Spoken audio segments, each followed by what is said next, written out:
Hi అండి. నమస్తే. నేను మీ Sneha. Welcome back to Sneha foods and ఔటింగ్స్కి. ఈరోజు వీడియోలో ఒక టేస్టీ ప్రసాదంని చూపించబోతున్నానండి. పులిహోర అంటే ఎవరికి ఇష్టం ఉండదు చెప్పండి. అందరూ చాలా ఇష్టంగా తింటారు కదా.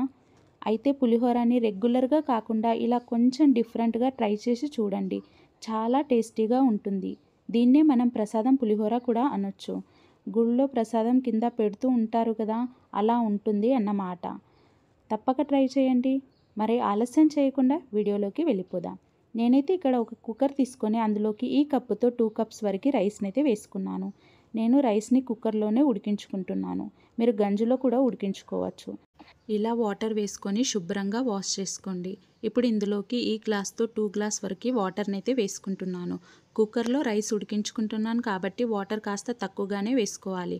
అదే గంజులో ఉడికించుకుంటే 2.5 గ్లాస్ అయితే వాటర్ వేసుకోవాలి. ఇందులోకి కాస్త సాల్ట్ని యాడ్ చేసుకున్నాను. అలాగే ఆయిల్ని యాడ్ చేసుకొని మూత పెట్టేసుకొని స్టవ్ పైన పెట్టేసుకొని 2 విజిల్స్ వచ్చే వరకు వెయిట్ చేయాలి. ఇలా 2 విజిల్స్ వచ్చిన తర్వాత స్టవ్ ఆఫ్ చేసేసి చూద్దాము.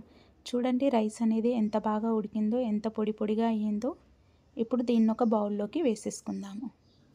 ఇలా మొత్తం రైస్ని ఒక బౌల్లోకి వేసేసుకొని చల్లారించుకోవాలి. నేను ఇక్కడ 1/2 కేజీ వరకు రైస్ని అయితే తీసుకున్నాను. నేను చెప్పే కొన్ని టిప్స్ని కనుక పాటిస్తూ చేస్తే ఈజీగా ప్రసాదం పులిహోర ఇంట్లోనే ప్రిపేర్ చేసుకోవచ్చు. చూడండి ఇలా మొత్తం రైస్ ఒక బౌల్లోకి వేసేసుకున్న తర్వాత కాసేపు పాటు చల్లారనివ్వాలి.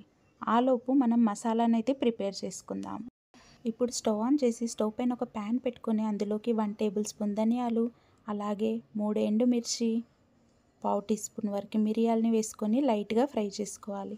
ఇలా ఫ్రై అయిన తర్వాత ఇందులోకి 1/2 టీ స్పూన్ వరకు మెంతులు, అలాగే 1/2 టీ స్పూన్ ఆవాల్ని వేసుకొని మరొకసారి ఇలా బాగా ఫ్రై చేసుకోవాలి. ఇందులోకి 1 టేబుల్ స్పూన్ వరకు నువ్వులను అయితే వేసుకొని మరొకసారి ఇలా లైట్గా ఫ్రై చేసుకొని స్టవ్ ఆఫ్ చేసేసుకోవాలి.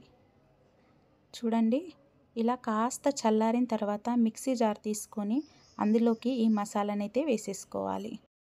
ఫైన్ పౌడర్ లాగా మిక్సీ చేసుకోవాలి.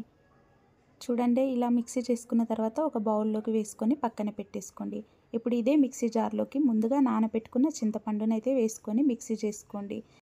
మీరు మిక్సీ చేసుకోవద్దు అనుకుంటే కనుక నానబెట్టుకున్న చింతపండులో నుండి గుజ్జును తీసుకొని సెపరేట్ చేసుకోవాలి. ఇప్పుడు స్టవ్ ఆన్ చేసి స్టవ్ పైన ఒక ప్యాన్ పెట్టుకొని 2 టేబుల్ స్పూన్ వరకు ఆయిల్ని వేసుకోండి. ఇలా పొడువుగా కట్ చేసుకున్న ఒక 4 పచ్చిమిర్చిని వేసుకొని లైట్గా ఫ్రై చేసుకున్నాను. ఇప్పుడు ఇందులోకి చింతపండు గుజ్జునైతే వేసుకుంటున్నాను. మీరు ఇక్కడ కొత్త చింతపండును తీసుకున్నట్టయితే 30 గ్రామ్స్ వరకు తీసుకోండి. అలాగే పాత చింతపండును తీసుకున్నట్టయితే 40 గ్రామ్స్ వరకు తీసుకోవాలి. నేను ఇక్కడ 60 గ్రామ్స్ చింతపండును అయితే వేసుకుంటున్నాను. నేను ఈ గుజ్జుని స్టోర్ చేసుకోవాలి అనుకుంటున్నాను. ఇందులోకి కాస్త కరివేపాకు, అలాగే 1/2 టీ స్పూన్ వరకు పసుపు, కాస్త సాల్ట్ని వేసుకొని ఇలా ఆయిల్ అంతా సెపరేట్ అయ్యే వరకు ఇలా ఫ్రై చేసుకోవాలి. ఆల్రెడీ రైస్లో సాల్ట్ వేసుకున్నాం కదా, చూసి వేసుకోండి. ఇప్పుడు ముందుగా చల్లారిన రైస్లోకి ఈ గుజ్జునైతే వేసుకోవాలి. చూడండి ఇలా కొంచెం కొంచెం గుజ్జును వేసుకొని మిక్స్ చేసుకోవాలి. ఇలా బాగా రైస్కి పట్టే విధానంలో మిక్స్ చేసుకోండి. హ్యాండ్తో అయినా మిక్స్ చేసుకోవచ్చండి. ఇలా మొత్తం బాగా మిక్స్ చేసుకున్న తర్వాత మిగిలిన గుజ్జుని ఈజీగా 15 డేస్ పాటు ఫ్రిడ్జ్లో స్టోర్ చేసుకొని పెట్టుకోవచ్చండి. ఇప్పుడు పోపుకు ప్రిపేర్ చేసుకుందాము.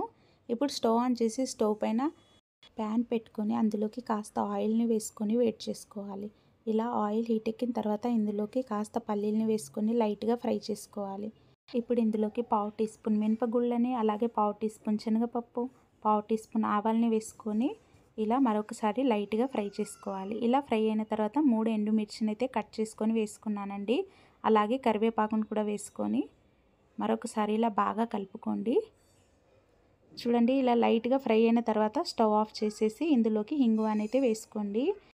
ఇంగువ వేయడం వల్ల పులిహోరలోకి స్మెల్ అనేది చాలా బాగుంటుందండి. కంపల్సరీ ఇంగువని అయితే వేసుకొని ఇలా బాగా మిక్స్ చేసుకోండి.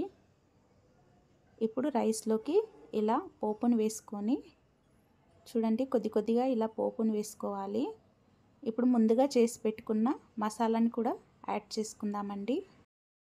ఇలా 2 వేసుకున్న తర్వాత బాగా మిక్స్ చేసుకోవాలండి. మీరు హ్యాండ్తో అయినా మిక్స్ చేసుకోవచ్చు. చూడండి ఇలా పులిహోర అంతా బాగా మిక్స్ చేసుకొని ఒక 1/2 అవర్ పాటు అలాగే ఉంచాలి. ఆ మసాలా ఆ పులుపు అనేది మొత్తం రైస్కి పట్టి ఇంకా టేస్ట్ అనేది చాలా బాగుంటుందండి.